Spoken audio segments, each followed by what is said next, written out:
When you're watching a class, you can tell when the kids have made the connection because they're going, oh, is that like? And isn't it cool to have those aha moments be like popcorn popping? They're going to have the opportunity to think back, hey, I learned about this in middle school and I remember it and I'm using it. Kids were jumping out of their seats and they were screaming, and they're 18 years old. But I think you can tell authentic when kids buy in. My job as a teacher is sort of as a designer. I've designed things so that they understand those things that I want them to remember in 10 years, then I know I've hit it.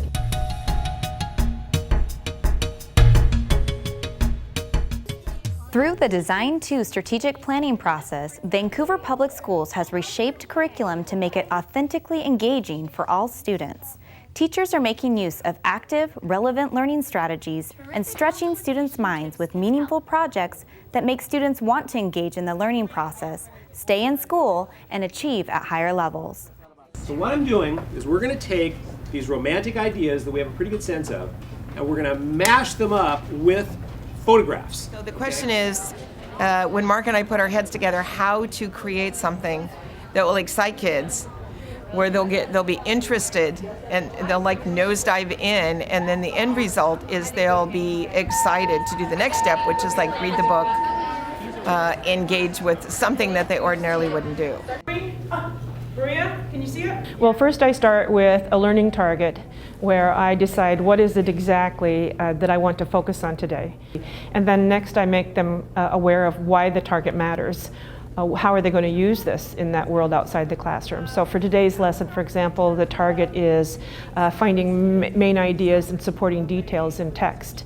And the reason that target matters is because that's a skill that they're going to have to be able to do in other classrooms, in any post-secondary education they might have, plus in the work world. And I'll give them some examples today of when that might be something they'd use in the world of work. If you have to constrain an object, how do you constrain a dowel?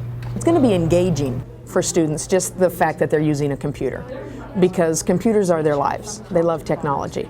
And so I started off simple, and we are slowly but surely getting more and more and more complex. And eventually it's going to come down to the line where their final project kind of thing is going to be something of their own invention. That's where it really gets engaging for them, and they love it, is because, you're going to let me do this? Really? Wow! And they get very excited about it.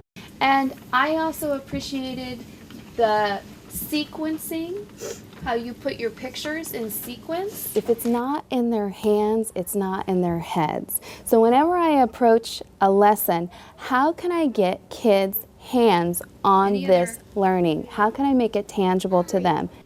And what's our letter of the week? P. So we're going to change my name to Mrs. Hanson. Mrs. Hanson. Mrs. Hanson. When Marilyn teaches calendar, every single child is doing something all the time. There's nobody just sitting back and watching. There's nobody being passive. Everybody's involved. She's got them using different voices, moving, singing, chanting, standing up, sitting down, changing activities. They're using props, doing little dances. There's some way to hook every child. She presents the same idea in so many different ways that there's something there that's going to make it stick for each child. Press applesauce. Okay, do it.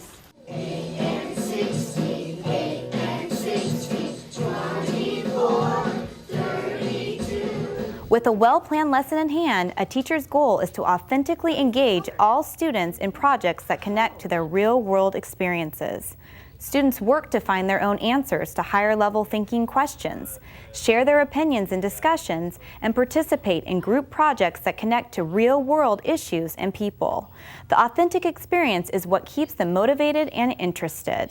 What do you see in that photograph that says disorder, asymmetry? And asymmetry means things are they're not symmetrical. I think we've set the groundwork well enough that we give them enough information, but not too much. And then they have to kind of construct their own meaning from it and make their own connections. Which one of these do you think this picture best typifies? And I try in English I've tried to change from that model of being upfront, delivering information, to have the kids being more active in everything we do. And the results of that have been huge. of kids reading, thinking, writing at a higher level than I did before. A lot of times in traditional classroom teaching, it's the teacher is the source of all the wisdom and knowledge, and they kind of impart that to the students. Whereas in authentic student engagement, the students are constructing their own knowledge, and you're just setting up a way for them to do that. That caught my attention. We call that the hook. That hooked me in. I wanted to hear about. In order to make it that authentic learning, I think it's that ownership piece and that passion that has to be there for authentic learning to happen. So what is the reward of authentic student engagement? Students display a greater level of enthusiasm and take ownership in their learning experiences. The end product of their work is of greater quality because it means something to them. So if I ever become an engineer, which I really hope I do, then I'd be able to apply this, like putting everything together and designing my own objects to work with in regular life. I think the difference is now about how we teach is we're preparing children for a world that we have no idea what it's going to look like. We don't know what jobs are going to look like. We don't know what kind of technology there'll be. All we know is the kids are going to have to be able to be flexible thinkers. They're going to have to be able to work together. They're going to have to probably have several different jobs in their life. So you can't just narrowly train them in skill. They've got to be able to be full thinking people. They have to be flexible.